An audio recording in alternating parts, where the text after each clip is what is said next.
Okay, everyone, welcome to tonight's webinar, Wild Turkey Hunting webinar number 2, second in the series. Obviously, tomorrow night is number 3. And tonight we will be talking about firearms, ammo, clothing, footwear, miscellaneous equipment, calls, and calling. Similar to last night, tonight's panelist will be John Henry Harrelson, our District 4 wildlife biologist, hunting and Q&A. Master Officer Eric Gleason, Law Enforcement Division, Laws, Regs, and Q&A. And obviously, Mwa, Hunter Engagement Coordinator, MC, Hunting Q&A Narrator, and sometimes I answer some of them. So our logistics overview for the webinar, same as ever, 1 hour. It is recorded and will be distributed in equal to or less than 2 weeks. And I've already reached out to staff and said, hey, we can get the webinar downloaded and sent out. That'd be great. Then followed by a 30-minute Q&A.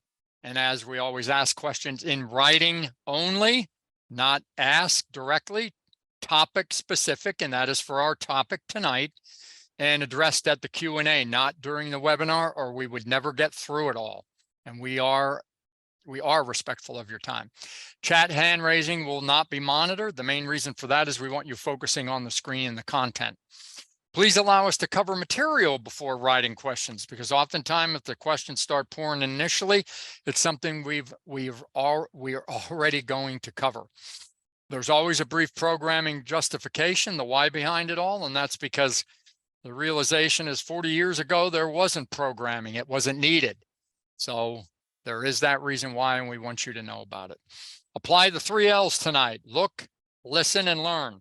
And as you can see there by that image of our Regulations Digest and that website, all you need to know relative to game lands and regulations and turkey regulations and local laws and our mapping system is all in there. And as you heard me say it last night, and I'll repeat it again, let your fingers do the walking first before you put boots on the ground. Thank you again for joining us tonight. So very briefly, 5-year survey done by the U.S. Fish and Wildlife, and you can see hunting had a precipitous decline ever since the 90s. Now, I kind of have some good news tonight. We had an uptick on the most recent survey that was put out 2022, 14.4 million age 16 and older participated in hunting. So that really takes us around that 1991 or so level. And the reality is, as most people are discussing this within this R3 recruitment, retention, reactivation realm, is it a COVID uptick? A lot of people were getting outside then. There was a reason to get outdoors and recreate away from other people, or is it a trend? And only time will tell.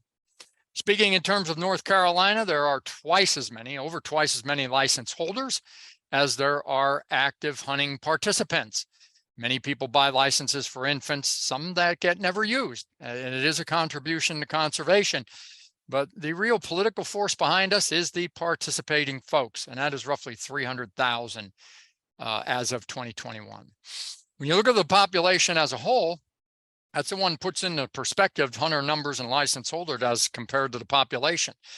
One thing that I like about that hunter trend line on the bottom is it's relatively stable. Stable is a good thing. Most of us aren't worried about getting back to 1975, 1980 levels when we were 8% of the population and about 22 million strong, but at least we have stability, and license holders, you can see, over twice the amount. But the population continues to increase, so I decided to do the math. In 2021, with 300,000 participating hunters, divided by 10.6 million North Carolinians in 2021, that represents 2.9% of the population overall. So we basically went from about 8 to 10% of the population 1975, 1980. And let me back that up. And then by roughly 2016, 4 or 5% of the population. So the political support is also important. We don't want to get it to the point where hunting really doesn't matter because not many people do it. So we want to continue to build our capacity. Thinking in terms of my generation, I'm a ripe young age of 63 right now. That's when hunters start dropping out.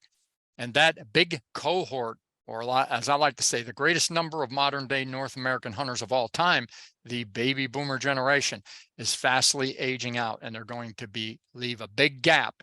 So another reason that we need to keep folks active and engaged and get some new folks in the fold. I'm primarily involved in the hunting webinars, which you're watching now, for both novice and experienced. They're all skill levels welcome. And then the workshops that the name has changed from GSO to Learn to Hunt. That was a management decision, and same program, just a different name and the same goal.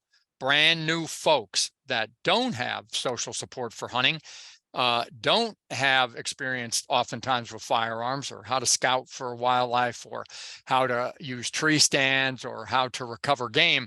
So it's developed for those that really need that program. And we need existing hunters as volunteers to help us assist.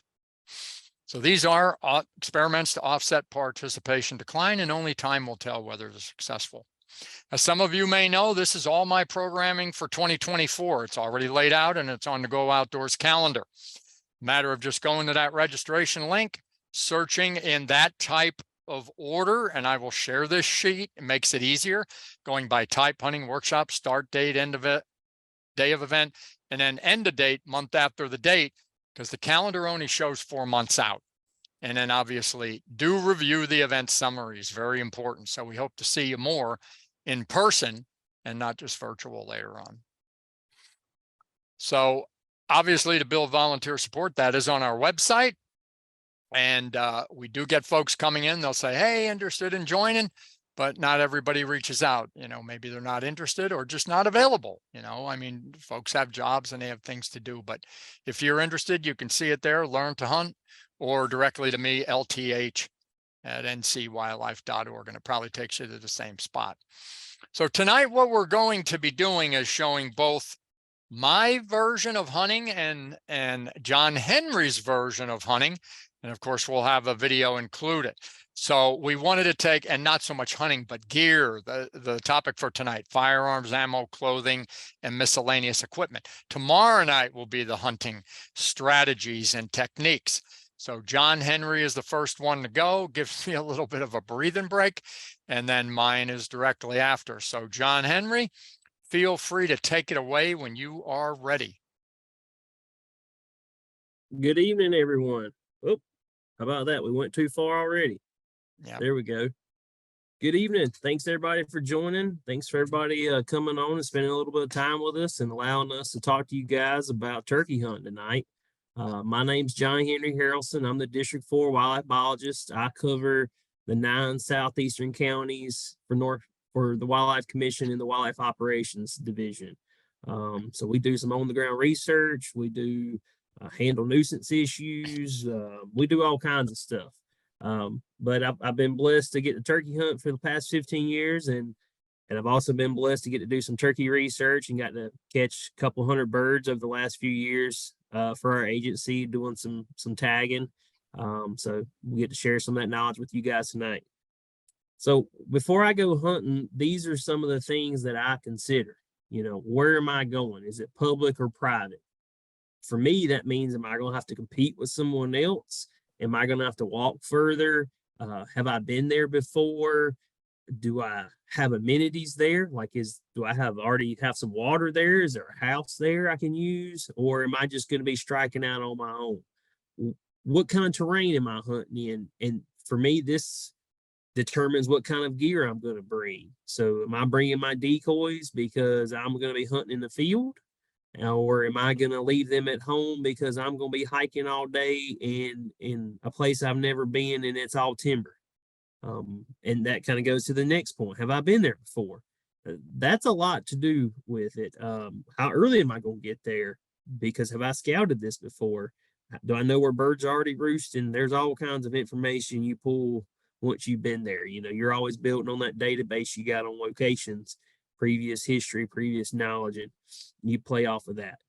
Who's coming with me? So am I taking my kids? Because that means there's extra snacks. And if you saw that first photos, I'm in the snacks already. This means I got to bring a bunch of snacks. Bringing my blind at that point. I'm thinking about, do I got their extra gloves, and do I have a face mask for them? Am I taking a new buddy with me who's never been before? Do I need to make sure that if he's accident prone, do I got a first aid kit with me? And then how long do I plan to hunt? Because that's going to mean everything. If I'm going all day, I need to make sure I got water with me, and I'm thinking of, telling my wife where I'm at and really planning that out. Versus if I'm going for 30 minutes, I'm probably not going to get too far from the truck, and it's going to be a pretty quick hunt. So, what do I use for shooting the turkey birds? Well, those three guns you see right there in front of you, I've used all three of those. We'll kind of go down the list, and you can use whatever you want to use as long as it patterns good on paper. As long as you can put a bunch of pellets in a turkey's head at a reasonable distance, that's what you should be using. So I've used a 410, back before 410s were cool. I've used an over and under 20 gauge, and I've used a 12 gauge shooting 3.5-inch shells with a turkey choke. That used to be what I would carry because I wanted to shoot the furthest before TSS come out.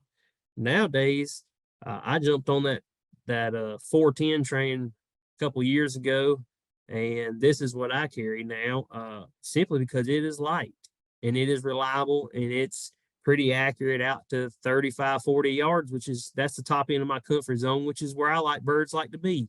I like them up close. That's where the fun is for me. And so in turn, this is what I use. And then, I guess we took out the ammo part, but I like to use, I like to use 2SS as far as ammo goes when you're shooting a 410. There's all kinds, all brands. I would encourage you to do some pattern and testing with your turkey choke. Decide what you like best. And it can get expensive quick, but if you're going to shoot a smaller caliber, it's definitely needed. If you're shooting a 12 gauge, you do not need TSS. You don't need TSS. If you're shooting a 20 gauge, man, it's real nice. That's a really nice setup there. That's a good entry level setup. So, what else do I carry? So you can invest $20 in an old fanny pack to carry some stuff in. Or you could have one of those new Mr. Fox vests that are selling for a couple $100. There in my picture, you see, this was last season. I actually just bought a new vest and put everything into it.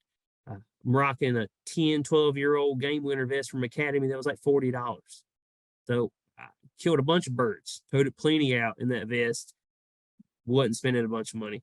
Now, I have spent money on some decoys, which you see right there. Decoys, there's some positive and negatives about decoys. I'm a big pro decoy fan, and I chose to spend some money on some decoys, and these are kind of middle of the road now. These are Avian X decoys. I just saw some new ones that are hyper realistic from Dave Smith decoys that are, they look like real turkeys. It's incredible. But the foam ones work too. It's just whatever you got's in your budget. I chose to splurge on these. These are about 10 years old. And heck, they don't even hold air that good no more, but I'm still putting them out, still toting them. Big fan of them. Some people tote a full fan decoy. I choose not to. If I'm hunting in the field, maybe, and it all depends on what I'm trying to display. But I'm not just going to tell you I'm not crouching down behind that thing.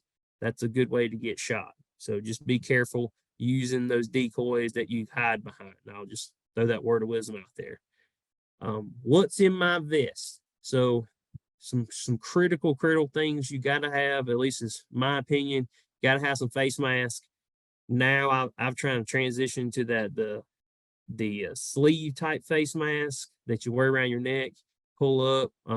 Got to have gloves. You need some napkins. We're going to go around kind of counterclockwise there. Well, you need napkins for emergency issues. I carry clippers with me to cut brush when I'm setting up. If I'm in a bare spot and I need to add some cover, or I'm in a real thick spot and I need to clip me a bush or clip me a briar out of the way that's bugging me, I carry those. I always have a camo hat. I carry a thermocell because I hunt on the coast and mosquitoes are always out. I carry binoculars. I've now transitioned to carrying those in one of those front pouches. I carry snacks, definitely water as well, extra shells. That antler there is a turkey carrier that I no longer carry because I just put them on my shoulder and carry them out. And then it's a wide array of calls that we're going to go through just in a second. As far as what I wear, I do wear camo. My turkey hunting camo is the only matching camo I got, but I also don't even wear the matching camo that much. I've kind of transitioned to wearing brown or light brown bottoms and then my leafy suit that I'll show you in a second. But I would encourage you to, you can't really get away with wearing plaid or wearing blue jeans turkey hunting unless you're in a blind. And even then it can get iffy. Depending on how many windows you got open.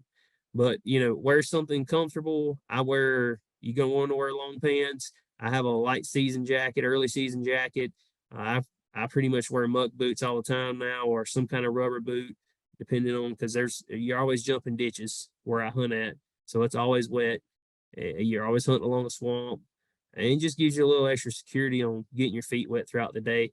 I will tell you, I have transitioned to wearing that top right there, the leafy suit top, and I thoroughly enjoy wearing that. It feel a lot more blended in, and also I don't have to wear camo underneath it. I can wear something reasonable. Other hot tip for you is don't wear white socks, guys. Wear something that's natural looking, black, gray, brown, tan, anything but pretty much white. So that'll alleviate you sitting there with your leg cocked up and white showing and a bird picks you off from 60 yards away because he sees that and he just decides not to come in.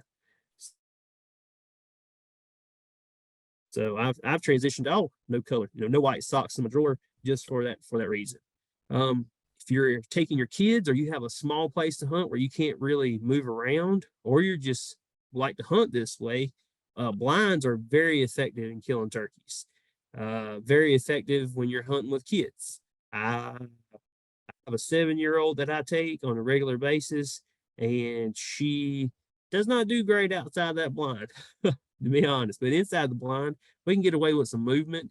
We've been able to kill a couple birds with both my kids out of a blind, and I've seen blinds be very effective when we're trapping turkeys. I mean, they walk right by them. As long as you're not moving in there, even with the windows open, as long as you're not moving, they adjust to those blinds pretty quickly.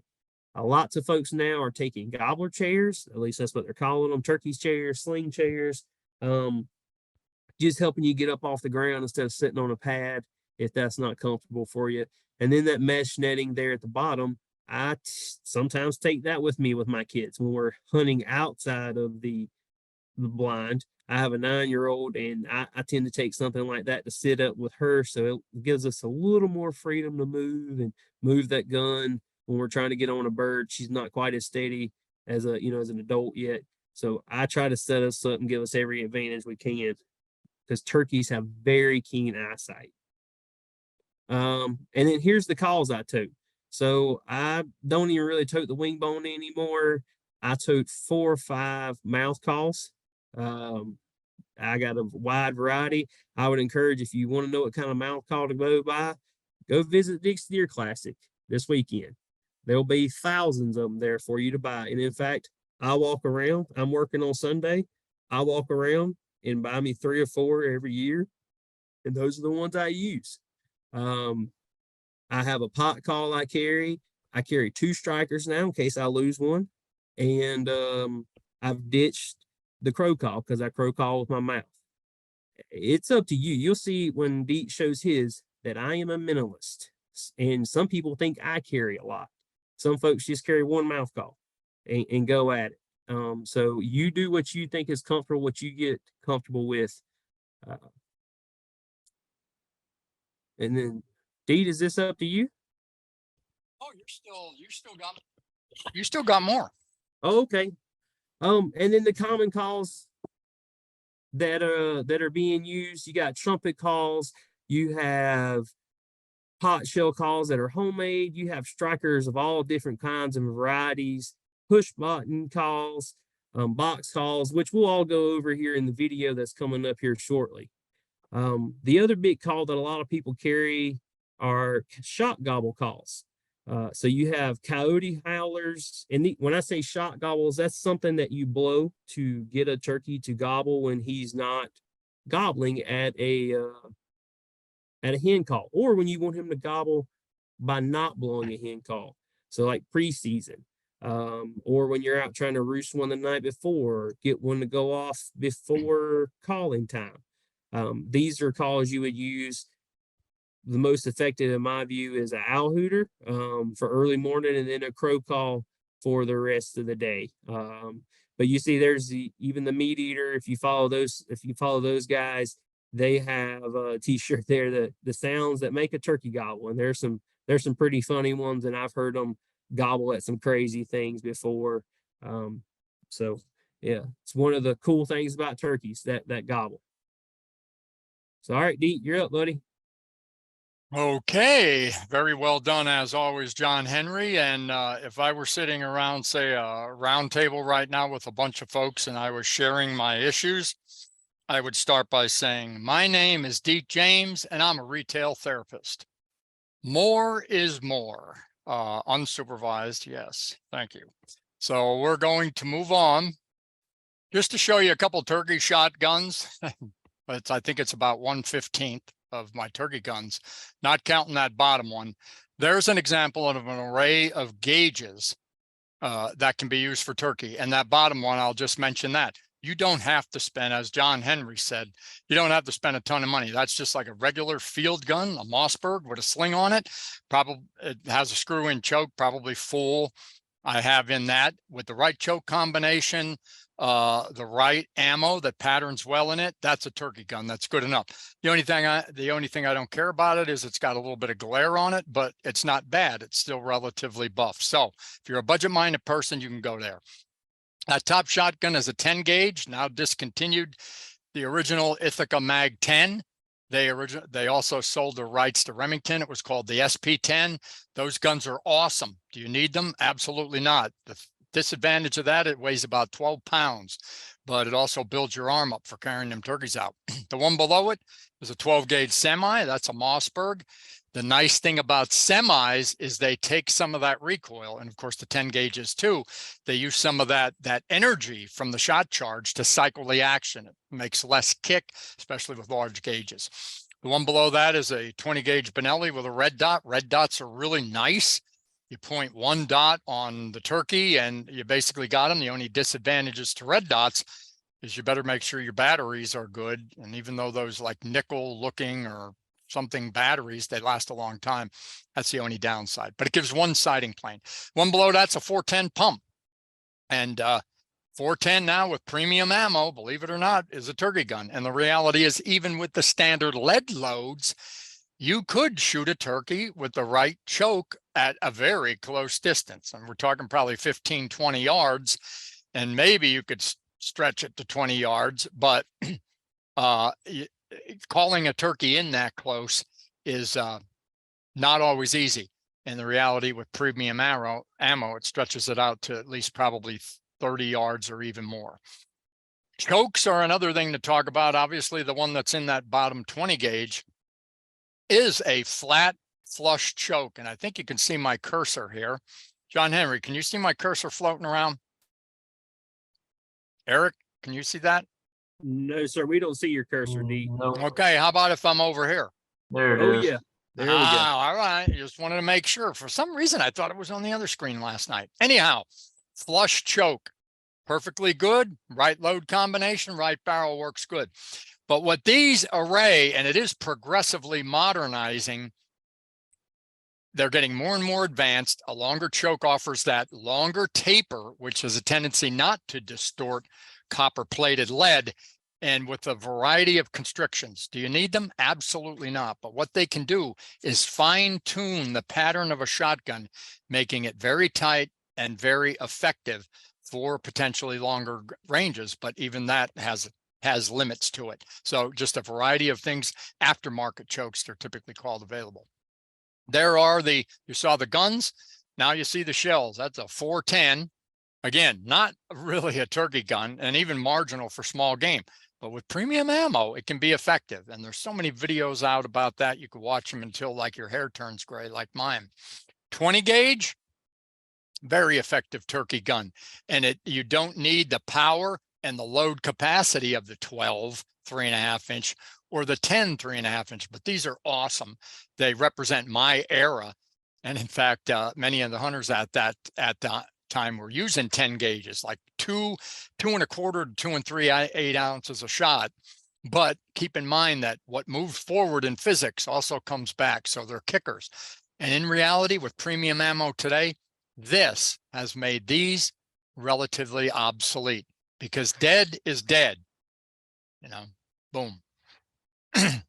Here's a load of the shot shells. I mean, copper plated shot all the way around on the outside. Still the standard, still good. You don't need anything else, and can be very effective out to at least 40 yards.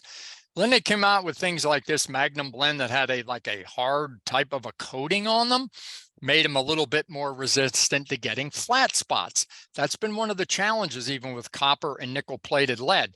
And that's why they were copper and nickel plated, to prevent them from getting flat spots. Flat spots cause shot to flare out from the center, meaning the patterns are less tight. And if you're bird hunting or small game hunting, you want that. You want the larger pattern. But when you're shooting at a head and neck of a turkey, you want it to be as tight as possible.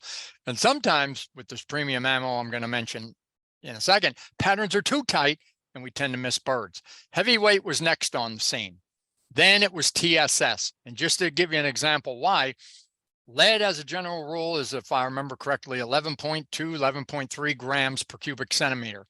The heavyweight gets it up to 15 grams per cubic centimeter, and the TSS 18.1, I think, grams per cubic centimeter. So really, it's harder and denser than leads, but that comes at a cost. And the cost is maybe $2.50 on average now a shell for copper plated lead, depending on what you buy. Again, super adequate, no problem. Heavyweight turkey, which is more or less now discontinued, except for a company that's making heavy, it's called, that was probably at the time $4 or $5 a round for like a 12 gauge, say, or a 10 gauge. TSS anywhere from $8 a round for a 20 gauge. I've seen it as high as 10 and 12 for 12 gauge, and even 10, and I've seen it as high as almost $20 a round. No tin can shooting, fellas. But the patterns are pretty impressive. So guns, loads, and patterning. Why do it, right? You're like, I got a shotgun. You know what I mean? It'll work, just aim at the turkey's head. Well, the reality is you want the densest part of your pattern in the head and neck region. That's where you're breaking this vertebra and in the brain. And many times a shotgun, even though it's effective on small game, the densest part of its pattern, even though you got shot all around, maybe here, or maybe here, or maybe here, or maybe here. And that can cause a cripple or a miss, especially at longer ranges. So getting to the point, wait, absolutely no need to pattern a gun that already produces a pattern or shot, right? Many people that I've known will go out before the season, buy a box of turkey loads, or even not, and you don't need turkey loads to kill turkeys if the range is short, but you've got to pattern that gun, period. So here's some pictures that targets that I took and actually used them at our turkey minis that we had at the Lentz range. I took them down there, the originals. So it's all about knowing your shotgun's maximum effective range before you go hunting. That is that point where you know that you have to be from that turkey, that you can kill him effectively each and every time. And, simply by saying, well, let's see, let me put myself in that turkey's position before I pull that trigger or release that bowstring. I wouldn't want to be crippled or left to run down the road with a bunch of pellets in me. So you pattern your gun. Here's an example of a 20-yard shot from a 12 gauge turkey load. Now, I will say that is effectively in that lower part of the neck. If I were to sight the gun in, whether it had adjustable sights or even maybe if it was just a bead, then I would probably try to put something. I mean, you don't like to use the Kentucky windage where you're aiming over here to move the pattern up, but a way to manipulate the sights, I would want it right here, right where pretty meets ugly. That's what we refer to as the caruncles, and I've heard this said by somebody else, meets the pretty feathers. So I'd center this big wad here, right about here. And this was only 20 yards. So as it goes out, it spreads up right there. 40 yards, look at that pattern. You still have one here in the purple part of the head. You have some in the spine. So that's a dead turkey. All these fleshy shots are not going to kill a turkey. They're the only things that you're picking out of when you're making the turkey breast. Still effective, but, and I'll go on, look at 60 yards. Yeah, you've got pellets in that bird, but they're not in the vitals. That's a bird that gets away. So even though I'll hear from time to time someone say, yep, shot that bird at 70 yards. Yeah, they got lucky. The idea is, folks, and it says it right at the bottom, respect and empathy for wildlife. These are not simply targets for our amusement. And I will say, I've been hunting turkeys for 43 years and deer 53 years. And I've gone from being that kid hunter that wanted to get lots of shots and fill the game bag to an animal advocate. I care about the species. I still eat the species, but you want a quick, clean kill. I labored that enough. Bow and shotgun shot placement. Obviously, that is the spot. Remember, where pretty meets ugly and your pattern spreads out depending on distance. That can be for the shotgun or a bow. And in fact, now they have a guillotine razor head. It's been out a long time. You'll see it probably in the next slide, but that is the shotgun aiming point. Or even if you're using a bow and you're using the guillotine broadhead, that would be a bow only. Any body shot is only with bows. You don't kill turkeys by shooting at the bodies. And that's very important to know. Typically right in the front of the shoulder butt, that's also the bow shot. And you'll see some vitals, you know, in the next picture, but that is where essentially the vitals are. Bow sideways on a strutting bird, that's where it would be, you know, and obviously when the bird's just standing there, it looks a little bit different this way, or dead on right here, bow only, or shotgun and bow, again, head and neck shot. So just an example of where you would aim. And just jokingly, my friends in manufacturing, I spent 25 years in manufacturing, they said to me, D, you hunt shotguns every year. When are you going to hunt turkeys with a bow? And they said, why don't you? I said, well, I want to get one. And that was just a joke, because there are very many successful archers that only want to use bows, and more power to them. I just prefer a shotgun. So there you have an example of the vitals. So, you know, you saw it in the picture, but that's the areas you want to hit that turkey will go, you know, down relatively fast. And unlike a shotgun, I will say that typically puts the bird right down, other than flopping violently sometimes. Turkeys do tend to run off or fly off with bow shots. And I've heard of people too aiming high on the thighs, so it breaks the wing, you know, it breaks those thigh bones, and they need their legs to launch, to fly. But to me, I don't want to aim for legs. I want to aim for vitals. So that's what I would prefer to do. Unlike deer, folks, turkeys do not leave good blood trails. So after you pulled the trigger, I mean, did you roll it or did he fly off? You know, you can have a puff of feathers on the ground, but, you know, is he still there? Because they don't bleed well. Pay attention to the direction of travel, especially if you think that bird is wounded, because if you hit that bird right with a shotgun, he's not going anywhere. Look for scuffed up leaves, broken twigs. I rolled one time in Virginia down into the Jackson River. I knew he was dead, but the hill was so steep, he just kept going, and I couldn't even see him after a while. So I was looking for scuffed up leaves, broken twig, tiny specks of blood, because they don't leave blood trails.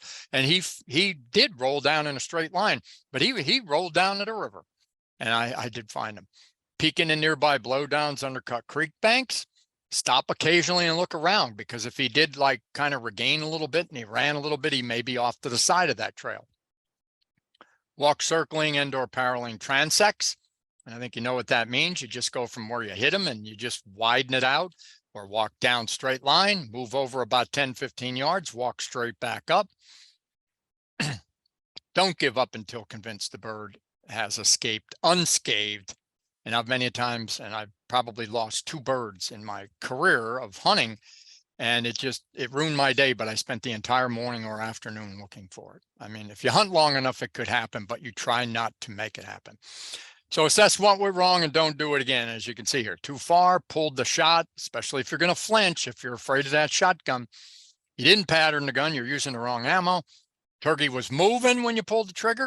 There was a bug in your eye, turkey ducked, shot the ground air. And I've seen new hunters, when a turkey came, they didn't even lift the gun up. They shot the ground or they shot into the air. So you will get excited. That's all I'm going to say. Archery equipment, a brief review, and that's because although when it comes to firearms, the only restriction, and it is shotguns, as you learned last night, shotguns are archery equipment, not rifles or handguns. 10, no larger than 10 gauge, and obviously your firearm does not need to be plugged to a 3-shot limit for turkey, but it does with migratory birds. So always remember that. So anyway, the longbow or the recurve has to be 40-pound pull minimum. A compound 35 pull minimum, or a crossbow 100-pound pull minimum. And also with the broadheads, has to be a fixed 7/8 inch or a mechanical 7/8 inch minimal opening. And so that is for big game. So keep that in mind if you're going to use a bow. I mentioned the guillotine. That's what it looks like. I'm sure there's more varieties. This was a picture I've taken. I had some time ago, pulled off a magazine. They're like 4-inch long, 3-4-inch long blades. And that's for taking the head off, which is, with a bow, typically a faster kill. So getting into my equipment, typically, and have loads of it. Usually if it's warm, just a jacket, pair of pants, a shirt. And as you can see there, blue, that's not a color to be wearing in turkey. And those are typically scouting socks. I threw them in there, but those are inside those other socks. So usually like a polypropylene liner and then an outer wool sock or acrylic if it's really warm. When it comes to boots, I like the ankle protection, ankle reinforcement. If it's flatlands, I'll sometimes go with a hiker. If it's swampy, the muck boots or a rubber boot. And of course, I love pit vipers, but I don't want to get bit by them. So I do wear snake boots as the temperature's warm and as the ground cover gets filled up. Having a little greater collection if I'm cold, a heavier jacket, a hoodie, sock hat of camo variety. I usually even dress down to my underwear in camo. I mean, you know, using the restroom, you want to have camo on. I'll sometimes have a polypropylene liner, top and slacks, always an orange hat to carry the bird out with, or sometimes even when I'm moving on a bird. Obviously a ball cap, sometimes a boonie. I like the half 3/4 mask that slips off your face real easy. And sometimes the bag overhead bag, especially when it warms up, that it's a real fine mesh that you can see through, especially when the skeeters start getting crazy. Hanky, always camo, and avoid these colors because, as we said last night, they are the colors on the head and neck of a gobbler. I do like the fingerless wool gloves, the military type. They keep your hands warm. They're still green in color, or camo, or even the flap, the ones that have a flap that you can put the little hand warmer in. And of course, who can't have a camo belt? It just has to be that way. It won't be right. I am a fan of the vest. This is an archaic one. I love vintage, I guess, because I'm vintage. One of my first, made in America. Some people like backpacks, fanny packs, that works, or just your pockets. These bug taming suits are also great when it gets warm, and especially for folks that hunt on the coast.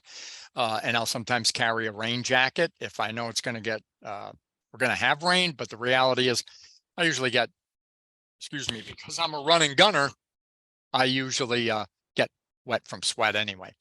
In my decoy bag, I will typically have 2, sometimes 3 foam decoys, the cheap variety, foldable in a bag. I carry them, and you'll see that in a second. I like to carry a wing to mimic a fly down and scratch on the tree or scratch in the leaves like a turkey might do. Bag to carry the turkey out, and of course this fan that I sometimes use with the decoy setups that sometimes can have the impact of the gobbler coming in like a moth to a flame or scare them off totally, and both can happen. My series of decoys from the 80s, early 80s that really don't even look like turkeys. The paint all wore off them. Start with them. The second series I used were a little bit better, but the paint was wearing off them. These are currently what I use, really, the cheap Walmart variety, $10 normally, $5 on sale. They have plenty enough color. And obviously these higher end ones that my brother got, but not as good as John Henry's. And I more or less use them for workshops and teaching activities because they don't fold and collapse and get carried in the back of my vest. And since I'm not a field hunter, I'm always on the move. And I only set up decoys probably, and you'll probably hear it tomorrow night's video, 20% of the time, if that, because I get so close, I strike a bird close, don't have time to set them up. As John Henry said, he's a minimalist. Okay, and again, I'm a retail therapist. This is just a little representation of some of the box calls. I do like the long boat paddles. They have a raspier sound. One-sided calls, I like these mini calls. This is a waterproof call that is all acrylic, standard box call, and some of the shorter ones, and obviously the push-pull. I use this mostly for education. More often than not, I'll carry a full-size box or a boat paddle. Do you need all them? Absolutely not. But what I will say is, it often happens where the tone on a given day on a turkey, they want to hear it, and sometimes they don't. Do I carry multiple boxes in one day? No, I typically carry only one box, but I will switch from day to day. Same thing with pod calls. I don't have a slate represented here. I do have slates, but they come in all form. They're typically referred to as a slate call, but there is glass, copper, aluminum, ceramic, crystal. And again, do you need them? No. Does the tonality change? Absolutely. And these copper and aluminums tend to have a higher pitch that reach out further, or so the manufacturers tell me. I do use a variety of locators, but when it comes right down to it, and that includes peacock, coyote, hawk, pileated woodpecker. But when it comes right down to it, I always default to my crow call and the owl hooter. And I could really leave the owl hooter home because I rarely use it. I let the earth come alive in the morning. You'll hear that tomorrow. And more often than not, if I'm moving on a bird, the crow call. So I put it all together, typically what I'm carrying: a pair of boots, vest, the clothing with a shirt, undies. There's a more of a brown sock with a wool outer sock, hats, both hats, the belt, my face mask, a camo hanky, sometimes these fingerless gloves. This is also a bag over the head. I will carry typically this, and that's the netting, the mesh. I will typically carry the bug spray if it's warming up, and I like the Pyrrhocardin model, even though I should be using DEET. But you know, it can melt plastics. DEET is great. It's one of the best, but I tend to use that Pyrrhocardin, something like that. Always have my phone in a camo case, camo watch. You know what tissues are for. They come in really handy, and I use the brown ones. Again, don't use white. It's dangerous. Handheld GPS, my headlamp. Sometimes I carry a green one. There's that there. Oh, I'm sorry. I'm on the wrong screen. There's that, the locator calls. I rarely ever carry binoculars because I don't field hunt. So, yeah, I don't need them in the woods. So I rarely carry them. That wing I mentioned, the tail, the bag. There's 3 decoys there. There's my decoy bag that goes in the back of my vest. Here I have a glass call here. I have a mini boat paddle, a gobble call, which I use, but very sparingly on public property if I'm way, way back in. But as we'll mention probably again tomorrow, that the danger of that is when you gobble, if there's other hunters around, they'll come in and set up on you. And that is my diaphragm call carrier. You can never carry enough water. And then when I'm in the mountains, I will often fill this many times in high elevations, never in low elevations. And I may drink 3 of those bottles during like just a morning walk. So that's all the gear there. I also like to eat when I'm hunting, even though I'm mostly, since I start in the north, I'm only hunting mornings up until noon. You have to be done at noon, except for later in the season. So I'll typically have a bunch of different granola bars. I change my chocolates from Hershey Kisses to Dove because they have those really nice messages in them that I like to read.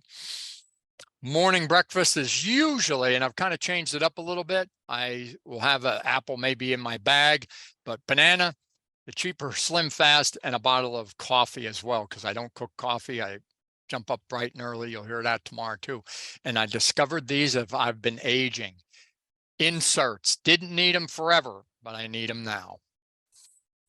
So kind of right on time here. Calls and calling. This is a tag team air versus friction overview. This is the first video we made. Tomorrow night, you will see the other video. And so this kind of covered some calls and some demonstration. John Henry and I had a lot of fun with it. And again, we have another one tomorrow night, just to supplement, just a slideshow. But keep in mind, folks, if a turkey were to enter a calling contest, it wouldn't even place. Why is that? As you will discover when you're out in the woods, turkeys make squeaks, just like humans talking.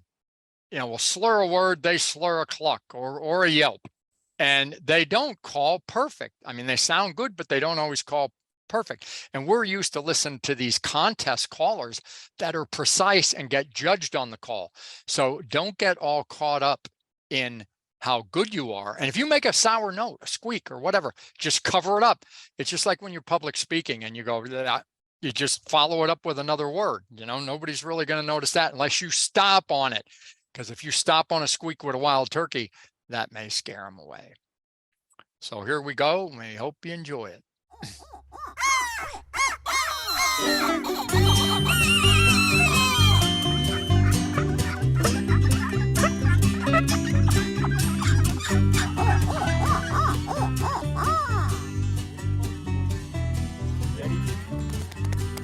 Hey everyone, I'm Deke James, Hunter Engagement Coordinator for the North Carolina Wildlife Resources Commission. Hey guys, I'm John Henry Harrelson. I'm a district biologist with the North Carolina Wildlife Resources Commission. And today we're talking turkeys. So in front of us, we have an array of turkey calls that most hunters would carry with them in the turkey woods. And we're going to go over the basic differences between some of these calls right now. So you have two types of calls, air and friction calls. Air uses, of course, your mouth or air pushing over the call to make a noise. Common calls are like mouth calls, your crow calls, your locator calls, gobbler tubes, even wing bones or trumpet calls. Friction calls use friction, whether you're pushing down on something, using a boat paddle handle. These box calls are turkey calls. These pot calls, as they're referred to, are turkey calls. So is there one called a push pin? With these pots, again, you're running the striker, but with the air calls, we're going to focus here on locators. For example, a turkey gobble itself is considered a locator, but we'll talk about cautions relative to using that. Most of the locators are calls like crow, pileated woodpecker, owl, and coyote, hawk calls, and things like that. Locator calls are used basically for getting the bird to answer, or when moving on a bird, a gobbler, and turkey calls are for actually calling in that bird. I agree, Dee. You definitely don't want to use turkey calls or overuse turkey calls in an attempt to locate birds. I use my voice for an owl call. You can practice at home using your voice, or you can buy a owl hoot like Deet has here. And as an example, for a barred owl, which is common in the South, and I am not an expert turkey caller or locator call user, and neither do you need to be. Some can use a natural voice, John Henry will, but I give you an example of the barred owl with this call.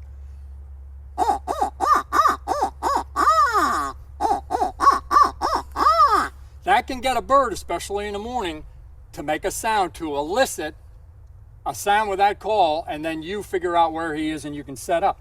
Or it could be the crow call, which is typically used later in the day, not in the morning. Just a regular blast or a more aggressive sound. And sometimes that turkey is used to hearing that regular blast, but the aggressive can get him to talk. I will just add that you want to limit your use of turkey calls when you're locating birds. I always go by the adage, I'd like to know where they are before they know where I'm at.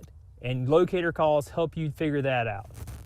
All right, so now we're going to go over a couple different common calls that you would make in the woods using a multitude of calls that you see in front of us. So the first call would be the yelp, and this is probably the most common call that you hear in the woods. It's one of the most common calls that turkeys make, and it's a call you hear people use to get birds to come close. And a yelp is just, I think it's a simple note that you usually string a couple together, and I'm going to be using the diaphragm call because that's usually what I'm most comfortable with. And it would sound something like this.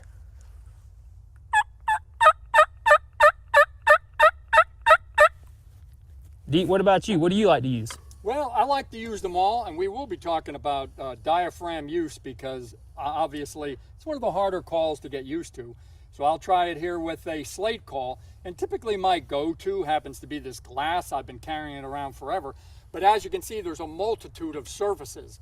And obviously, if you're a retail therapist and like to buy things, then you'll probably have more turkey calls. You don't need a lot of turkey calls, but we'll talk about a variety of sounds, meaning that someday a turkey may like the sound of this, but then other days that turkey may not. So a variety of calls is a good thing, but you don't have to. So for example, yelp. And basically there are several ways to hold a pot. I've seen people hold it like the crab claw. And there's also the Eastern North Carolina stilts that they put on the house in the flood zones. You're basically putting that palm against that call. Don't touch the calling surface. Make sure the surface is scratched up with a piece of emery cloth as well as the striker, and little half circles. That is a pod call yelp. Another common call, which is very simple to use, is a push button call. And this is actually a call I carry for my kids. This is the call they can use, and it's just simply pushing the plunger here, and inside you're creating friction. So another friction call. So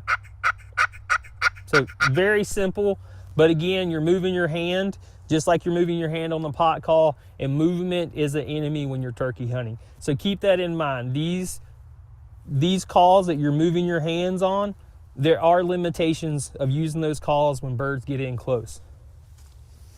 So up next, what do you think? The cluck. So a cluck is mixed in, another common call that turkey hunters often use and turkeys often make. And you oftentimes, at least I do, I mix it in with my yelps when I start. So usually my first call is a cluck. So it sounds something, at least for me, like this.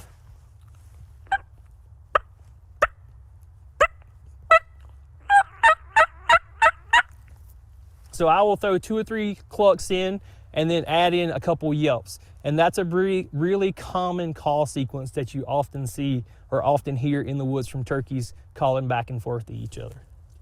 I can try the box here, and I will say that I think maybe we missed the box yelp. With a box, you're basically holding the side. If it has the extra edge on the bottom, keep your call hands away from the center of the call, because that is the tone box. You're just taking this paddle that you keep well chalked, and I will say, don't use school chalk or street chalk. It needs to be turkey chalk. Those other chalks have oil, so that's very important. Most calls come with a little bit of turkey call chalk. So the yelp, and you don't take the call off the call, you don't take the paddle off the calling surface of the box. Simple yelp. With a cluck, as we were talking about, and you can either make it louder if the bird's a little further away, but we don't want to confuse that with the putt. We'll talk about the putt later. How to very easily make it with that. And you can tell we're not winning any calling contests. No. But if you ever spend any time in the woods, you will hear turkeys make a wide variety of calls. And even some of the most, I'll tell you, the worst calling I've ever heard has actually been from live hens. So don't think that just because you don't get it right away that you're not going to be able to call in a turkey. I would encourage you to spend some time in your vehicle. That's what I do, away from my wife and kids, to be able to make these calls, because it does get a little annoying when you're trying to learn how to do this. Yes. The last common call we'll cover is the purr. And a purr is a content call that birds often make when they're in close proximity to each other, when they're feeding, or just when they're meandering through the woods. And for me, it's actually easier to do it on a pot call. I think it's one of the easier calls to do on the pot call, and you're just pushing down your peg and pulling across, which would sound something like this. And the same thing with the push button yelper, you're just slowly. And if you mix that in with a little leaf scratching and a little other content calls, it can really bring birds in and close those final few yards you need when a bird's out of sight or just hanging up right out of distance. Yeah, there's one we can add with that too, because there's a difference between that soft, subtle purr, as John Henry pointed it out, that can bring them in the last minute. But there's also that aggressive purr that gobblers will do when they're fighting. And it can be a situation where if you have a bird, he's hung up, not coming in, or even has hens with him, that sometimes happen, and we'll be talking about that a lot in our webinar, is an aggressive purr rather than that soft, subtle. And sometimes you got to find a sweet spot on your call. Rather than that, it's like this.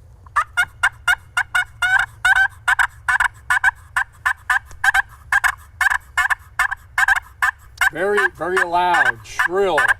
That is a fighting purr, and oftentimes that can anger that adult gobbler, that dominant gobbler, into coming, and you're not even using a hen call. We also had a tree yelp. Let's start explaining what that is. What's the tree yelp, and why would we use it? A tree yelp is one of the first calls you hear in the morning. Usually it's the first call a hen lets out, and she's just letting other hens know in her family group or in her group she's with that, hey, we made it through the night, and usually alerts the gobbler's first gobble in the morning. And it sounds something like a normal yelp, but just really sleepy and really quiet. So I like to make it something like this.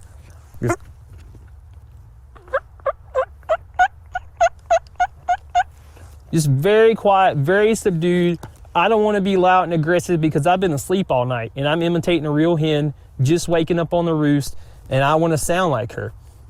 And I'll tell you, another tactic we hadn't talked about is using some of these calls in combination, using a mouth call while you're using a pot call or while you're using a slate call to give the sound that there are multiple turkeys in the woods or you're using multiple turkeys around you. Yep, as an example.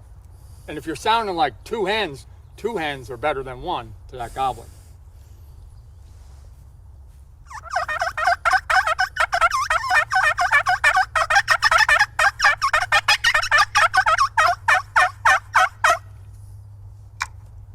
To get them fired up.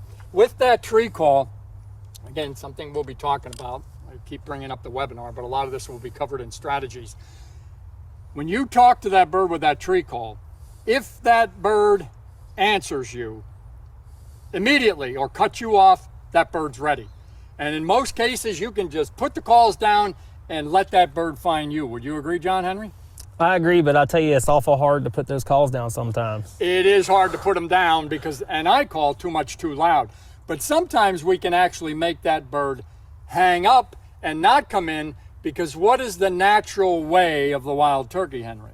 The natural way is for a gobbler to strut in one spot and for the hens to all come to him. That's right. And so we're trying to change that and make the hens stationary and the gobbler come to us. Yes. So it's a cat and mouse game. Yes. Overcalling can definitely affect that. Here's another call, the gobble. And we didn't mention the putt, so we'll need to mention that too. The gobble of the wild turkey will challenge dominance just like the fighting purr or even a gobbler call, and I want to mention that one too. Almost forgot about it. Or no, that's an advanced tactic. We'll talk about that. Anyway, the gobble call. This is something you need to use very sparingly on public land, not often suggested, because if you're hunting with other hunters or even on private land, soon as a turkey hunter hears a gobble, that person wants to get as close as possible without scaring that bird and then set up and call it. So when you shake a gobble call like this, you're both challenging that bird, but you could attract other hunters. So use it sparingly. But again, the idea is that bird's hung up, maybe he's with his hens, hen calls aren't working. Sometimes this can bring them in, but again, use it with caution. Okay, folks, now we're going to talk about the mouth diaphragm. The mouth diaphragm is obviously one of the harder to use, but what's great about it is it's hands-free, a variety of sounds and tones and cadence, easier to carry, much lighter, and one of the things that's most important is proper fit.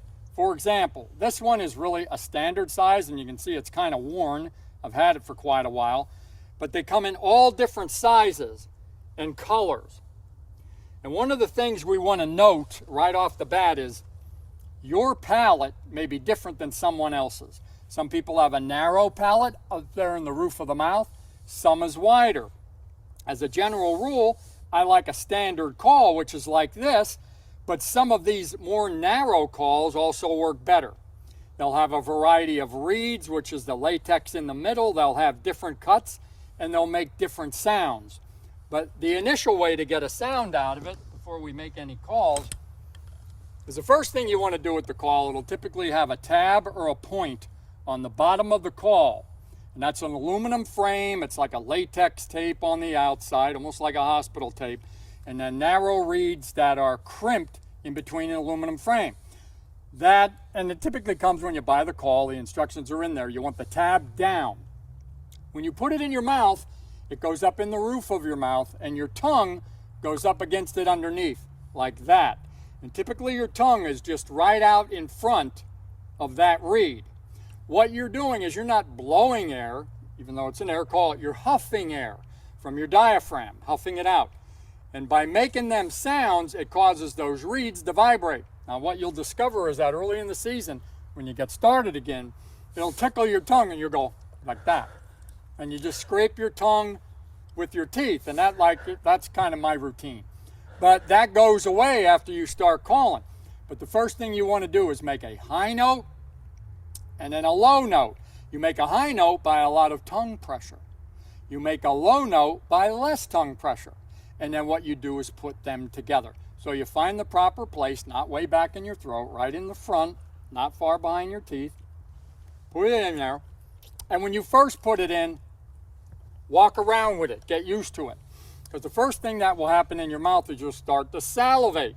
That's the natural food start to prepare it for digestion. And if you start making calls right away, you'll probably start spitting and everything else. Well, if you're in the woods, that's not really a good thing. If you're competition calling, that's even worse. But the idea is get used to it in your mouth. You'll stop salivating after a while. Then once you do, put it up in there. High note.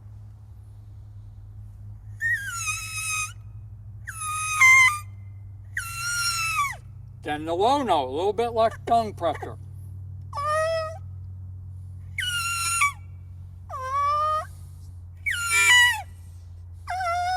And then you put them all together.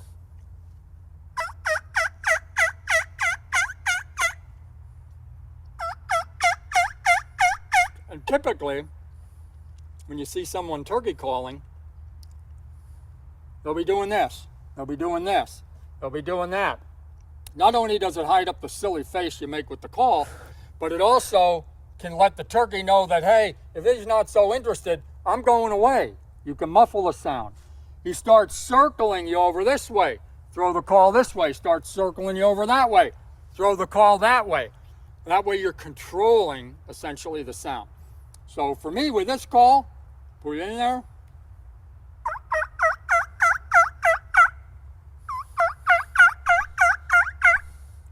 Now you'll notice that is what is typically my go-to. But I will say that the thicker the reeds, the harder it is to force air. So if you're a new hunter, start out with a very thin reed, 2-reed call or a 3-reed call, and then just try a variety. See what works best. I would encourage you to buy a variety pack. Get a 3 or 4 pack off the internet from a reputable call company and see which one you like best and try out making different calls with them. And Dixie Deer class is coming up. That's another great place to go around and buy a variety of calls from a variety of people and see what sounds they're making and see what sounds best to you.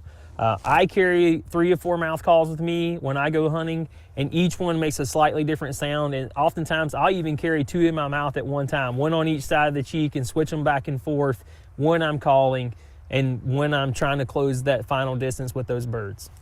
And do keep it in the side of your mouth when you're climbing ridges. I tend to hunt in the mountains rather than on flat land. You start breathing a little bit. You don't want that right into place unless you're working a bird, because you don't want to swallow it and end up with that situation.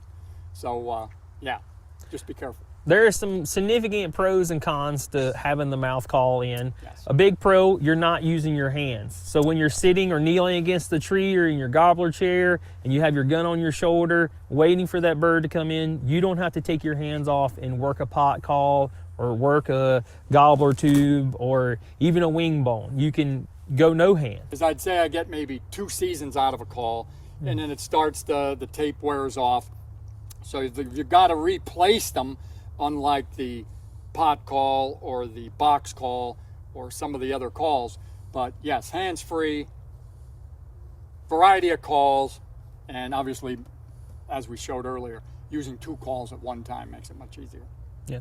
Deet's a little more extreme than I am on caring for his calls. This call I have in my mouth, I took it out of my bag this morning, and I haven't touched it since last hunting season when I put it in my bag, and it ran just fine on the way here. So there's some wins and losses. You'll find your own style. That's what you go with. Okay, folks, we're going to get into our last segment here, and that's going to be advanced calling techniques. We also, in our webinars, hopefully, yes, you're watching that right now, perhaps, we'll be talking about advanced tactics, but this is advanced calling. So we're going to share 3. I'm going to start out with cutting. I'll start with a diaphragm. I do like to cut with a diaphragm, but I'll probably pick up a box and a slate as well, just real quick to give you examples. Cutting with a diaphragm, it's real fast, not yelps, but clucks, and it's an excited hen. She's excited in coming into the gobbler, and by and large, other than the start out with the yelp or maybe a purr or a tree call, I like the cut. So if I find that bird is fired up and he's gobbling, I will call too much, too loud. But remember too, once that bird gets to a position where you can see him and he can see you, do not make any calls, because then immediately that bird will pick you out, and since you will not be a turkey, you'll be gone. Cutting. Usually I'll start out with maybe a cluck, couple yelps, and then I'll go into a cut.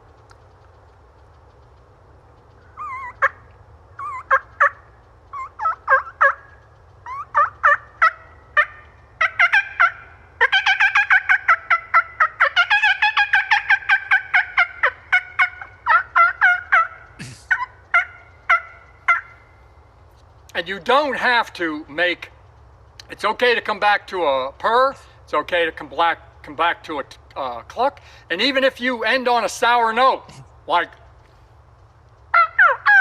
just cover it up, keep going. That's an example.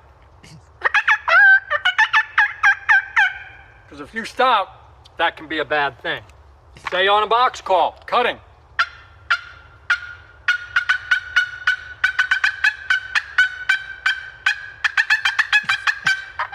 On a slate.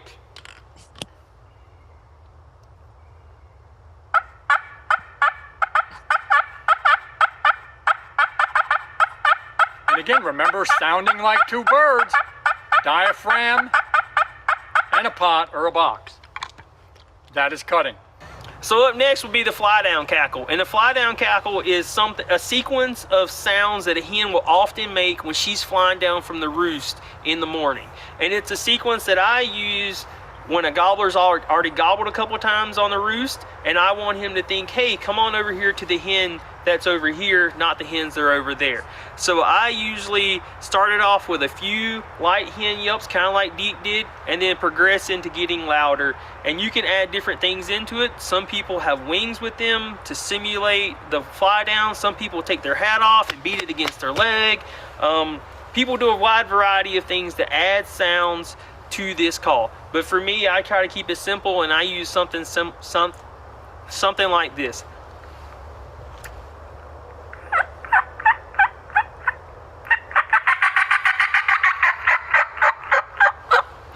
And I tend to start high and then kind of coast off like she's flying down out of the tree, getting ready to hit the ground. And usually as she's hitting the ground, she turns off that cackle and starts yelping afterwards. Do you do anything different? Same thing, usually use my hat, or sometimes a wing. A turkey wing works nice if you save that from a previous gobbler. But yeah, basically the same thing. Okay. The next call that we cover would be gobbles. So Dee kind of talked about the gobbler shaker earlier. I tend to gobble with my diaphragm. I shake my head, it gets a different sound. But again, you usually sparingly. I don't typically use it on public land, but oftentimes my favorite time to use it is when I know there's multiple gobblers together that are grouped up. I've either seen them in the field somewhere, or I've heard them gobbling together, and then I want to imitate a lone gobbler, maybe even with a hen, and they try to encourage one of them to come over and investigate and be dominant over top of me. So for me, a gobble sounds something like this. And these just demonstrated on the gobble tube, and there's a couple different ways you can work that. Yep, this can either be used this way by hand, by using the plunger by hand, or just shaking it. But again, be careful using the gobble call, because you could attract another hunter, and many won't even use it if they're hunting public land, unless they're in a really isolated area. Yep. So just like you can hear that gobble, and you want that gobbler to hear that gobble, so can other hunters in the area. The spit and drum is probably not used by a lot of hunters. There are calls that are made to spit and drum, but although I bought them, I have yet to make them work. It's just, you've got to like say things like chukka, chukka, chukka, chukka, and my mouth just don't want to do it. That's why I don't purr well with a diaphragm.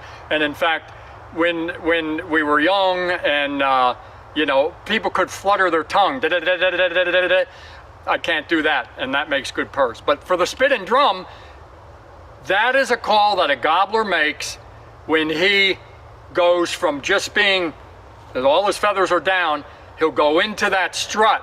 He's getting ready to display for that hen, and he'll basically puff up and he'll go.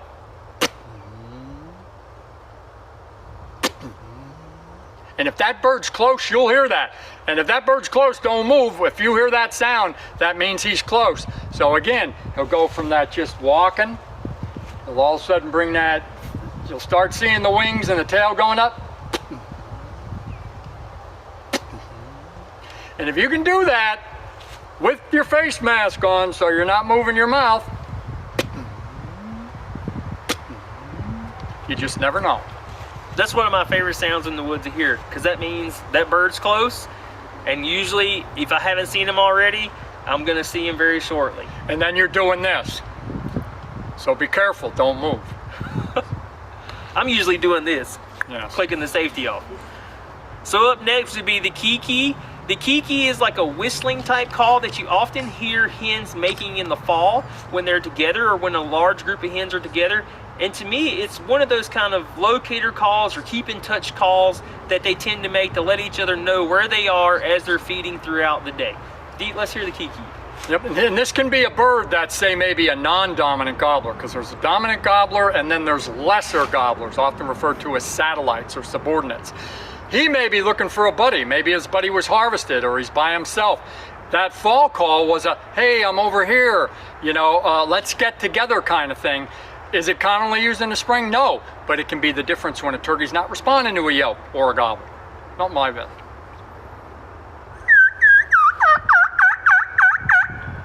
Whistle followed by yelps.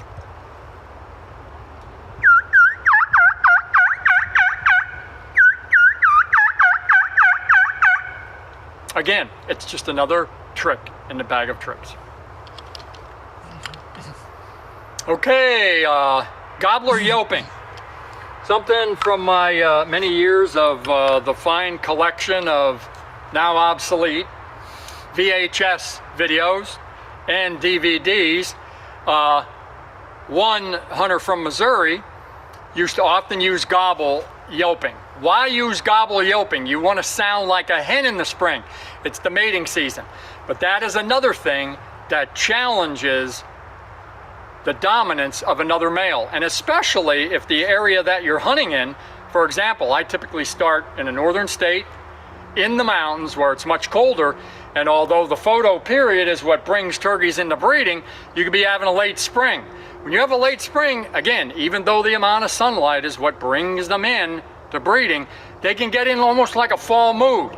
And gobblers will gobble yelp. And using a gobble yelp can challenge that dominance, or even say, hey, I'm another, you know, I'm looking for a buddy. Because gobblers hang together in the fall and late winter. So the difference is, and I'll use this, the slate, it's probably the easiest to do, is a regular hen yelp is a faster cadence. Regular hen yelp. Gobbler yelp is more like this.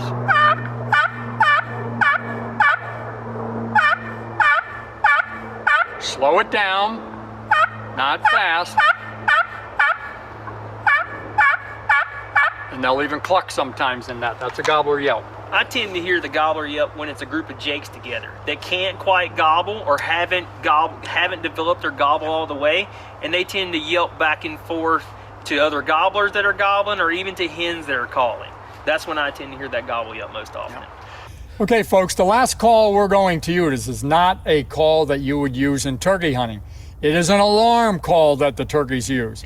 And in fact, if you hear this sound, it means if you don't have a shot at that bird, if that bird is out of range, if that bird is not seen, you can pretty much guarantee you won't get a shot, and it is called the putt. And we just want you to know what it is so you can recognize it. And we don't use a box call or a slate call or a diaphragm. You probably could use a diaphragm, but I can just usually make the call with my loud, annoying voice, and it basically goes like this. And if you hear that sound, that is the worst sound. It is so disheartening because it means that turkey saw something it didn't like, and before you know it, him and the others are doing it, and they're going the other way. Well, yeah, I'll tell you, last season I had a hen doing that alarm call, and I started calling over top of her. She was separate from the gobblers. She, of course, ran off. Those gobblers kept coming on in. So that doesn't always mean that putt, doesn't always mean the bird you're chasing is the one that saw you, but you definitely don't want to hear that sound in the woods. That's not one we're going for. Absolutely, good point. So I guess the final few things to wrap up here. You don't have to be perfect to call a turkey in. You don't have to be an expert to call a turkey in. You can do it with a few simple calls. You can get at Walmart, you can get at Amazon, or you can go extravagant and buy handmade custom calls. But I encourage you to practice your calls before season, but don't practice them in the woods. You're educating birds for later on in the season when you don't need that education. Yes, and I will say with the mouth diaphragm, the first time I picked it up, I was like, I'm never going to get this. And once you do that, it becomes a self-fulfilling prophecy. And you don't want to do it around family members because it will drive them nuts. So a good way to do it at that time when I first started doing it, was probably in the late 80s, is I would go out, there was a park near where I lived, and at night after work I'd go for walks and I'd keep trying it. Well, finally, when I got them sounds, and if you do practice it in a way, like I said, the high note, low note, you will eventually pick it up. It may take some time, but even if you don't, the box, the slate, the push-pull, those calls work. And again, getting to the point of calling, you're going to love to call, you're going to call too much. Use calling sparingly. Again, if you're convinced that bird sounds like he's coming closer and he's responding, let him find you. You don't need to keep calling, because keep in mind that every time you do call, that bird's typically, even if you can't see him, he'll go into that strut, he'll do the spit and drum. He's expecting that hen to show up. So let him seek you out. Patience has killed more turkeys than calling ever has. Exactly. A little tip. Exactly. Good luck this season. Be ethical, be safe, and pass it on. It's a good ending, Dee. Hey, folks, we ran a little bit long, ran into the Q&A, and no doubt my fault. I tend to get long-winded when talking about hunting, and especially turkey hunting. And I told somebody that earlier that, you know, we just enjoy doing this, and we want to give you the best we can. So that's what it's all about. Go to the NWTF website, National Wild Turkey Federation. You can listen to recorded turkey sounds. The link may have changed. This was from about a year or two ago, but again, National Wild Turkey Federation. You can listen to the sounds, cluck, purrs, yelp, cuts, cackles, whatever, and you can practice them. Good way to do it. So as we're here at the time for Q&A, we're going to hit it again on before we get into Q&A, most common turkey hunting violations for which there is no excuse. And we cover regulations every night just in case, obviously, you know, someone's new or whatever, but this is extremely important for managing the resource, for respecting the resource, and that we have turkeys for future generations. So Master Officer Gleason, take it away. Sure. So hopefully most of y'all were here last night, so I won't go into quite as much detail as I did the first night, but probably our top three most common violations are hunting wild turkeys with the use rate of bait. failing to tag and register your wild turkey, and trespassing. Happens often that a bird's gobbling just over the property line, and people just can't resist, and they cross over on the property they don't have permission to hunt, and it's not ethical, it's not legal, just don't do it. I don't want to beat that point into the ground, so I'll just give you one quick story from a couple of years ago in this region of the state where an individual shot at a turkey, wounded it, and it ran off and onto somebody else's property. And instead of contacting that landowner, he went over there looking for the bird. The landowner on the adjoining property heard the shot and assumed that the turkey he was calling had been harvested, and he left to go to his house. He walked over and picked up his Jake decoy with it underneath his arm, was walking back to the house on his own property, and the other hunter came across the property line, saw the Jake decoy under his arm, and shot the gentleman up and down his side. The gentleman did live, but that's even on this gentleman's own property, doing something perfectly legal, and through a lack of communication and somebody crossing somebody else's property line, and an individual ended up getting pretty severely hurt and hospitalized. So there's no critter walking, flying, or slithering across the state that's worth hurting somebody over. So make sure you're hunting legally, make sure you're hunting ethically. Very well said. Thank you for that share. So right now, first question, where is a good place to get used camo clothing?